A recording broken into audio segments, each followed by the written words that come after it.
guys really got caught up in the officiating there, and that's when things started to unravel. Is that what did you see there? I think there was a little bit of that throughout the game, so not necessarily only in the fourth, but probably something we shouldn't do as much, and we all did too much. Ryan Rob, Mass Live. Offensively, you guys really struggled there for a big chunk of the fourth quarter. I know Jalen and Jason pretty much played that whole second half. Did you feel like fatigue-wise it was kind of showing up there in terms of the kind of offense you guys were creating, or was it something else that you're seeing? Could have been. We ran them obviously a longer stretch to get back in the game in the third. Looked like our decision-making waned a little bit in the fourth, and could have been from that. We weren't getting a whole lot of production off the bench. Went with them a little bit longer, being that they got us back in and tried to use the timeouts for their rest. But we got away from a little bit of what got us back in the game in the third, and decision-making could, and fatigue could be a part of it. The reason why. Hi, Coach. Tal from Haaretz newspaper in Israel. You played back-to-back Game 7. Now you're playing a very demanding final series against the Warriors. Do you think this has started to take a toll on your players? No, I don't think that's the reason at all.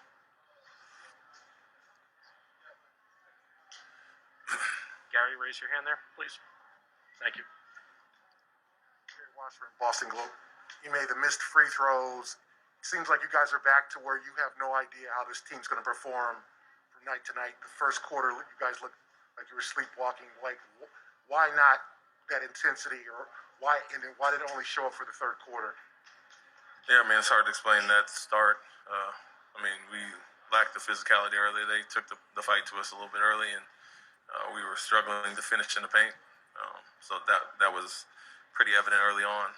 I think the second, 24-23 them in the second, we kind of got back into it to get it close enough at halftime, and then obviously had the third quarter, and then the fatigue could have played a part in the fourth. But poor start overall. That's hard to explain that why that is, but we got back in, and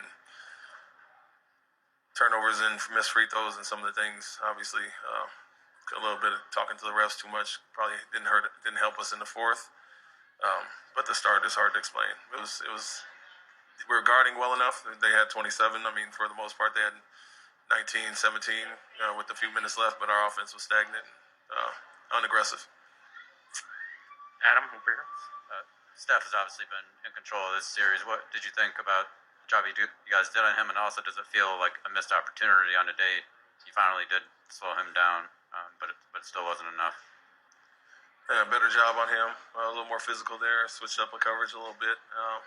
But have to do it on the others. And anytime you got Wiggins with 26, Thompson with 21, Payton and Poole off the bench 15 and 14, they're kind of making up for some of the things he was doing. So overall, it's a solid job on him. But again, I don't know if it was our defense as much as offensive struggles that hurt us tonight.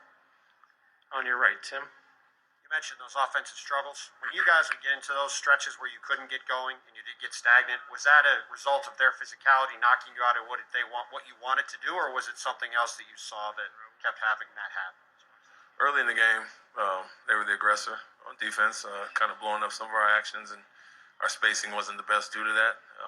Went a little more off ball and got some movement, got some things going. And once we did start defending better and getting the stops, we got out and ran, obviously. But a little bit of that early, and then, like I said, it could be fatigue in the fourth quarter after expending a lot to come back. And so a lot had to do with them in the fourth start for sure. And you mentioned a little bit of the chatter with the refs. Did you get called for being out of the box by Mark on that?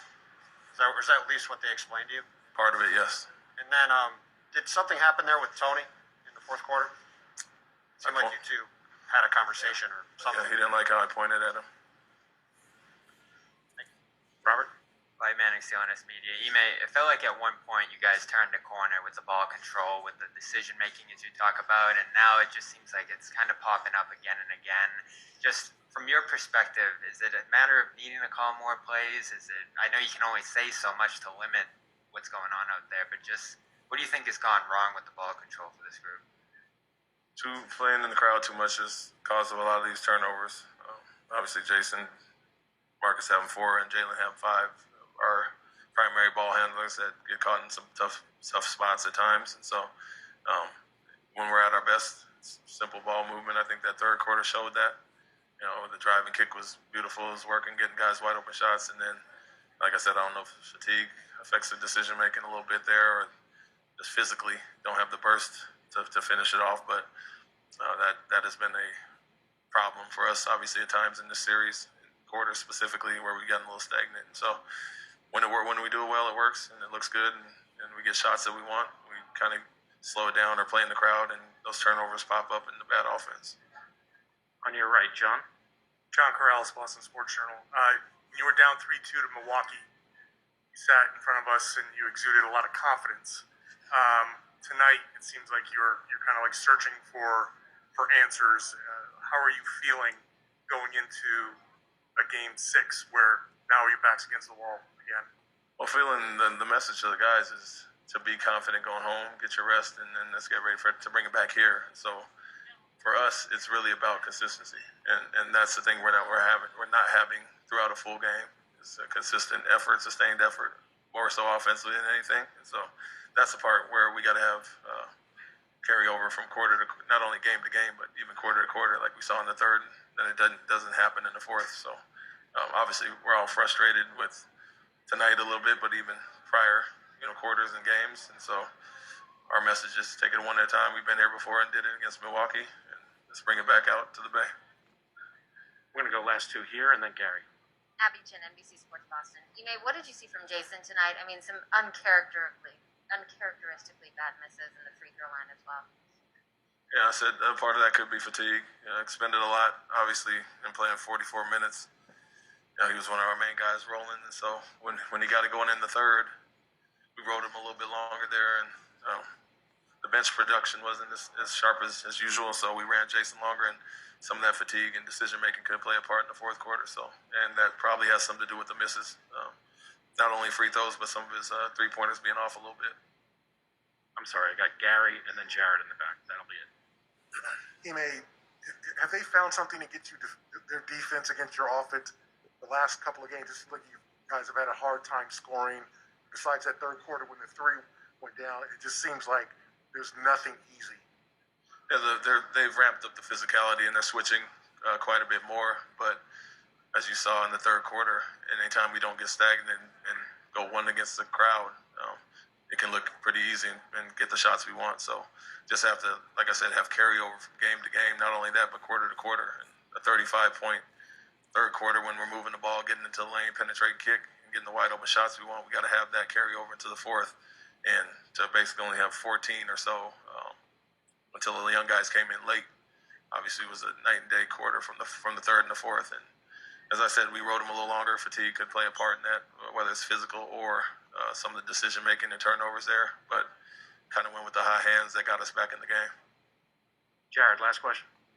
We've been talking about offensive stagnation and crunch time pretty much throughout the year, and you've always talked about how the players spreading the floor need to have some sort of movement or actions to create their own openings. And tonight, whenever somebody will get some way to try to kick out, the defense knows where to be because they're not moving. So why do you think this far into the year we're still having that stagnation issue? Spacing was the issue with them being physical, especially in the first quarter. They kind of blew up some of our actions, and we were playing basically on top of each other. So what worked well, especially in Game 3 at home, was one of our best games of getting spaced out quick to our actions and then penetrating kick. And so, like I said, you got to have carryover game to game, not only game to game, but what we did in the third quarter. So a little bit, credit to them as far as their physicality on defense. But at this point, we know what works well for us, and we got to have that consistency. Thanks, Coach. Thank you.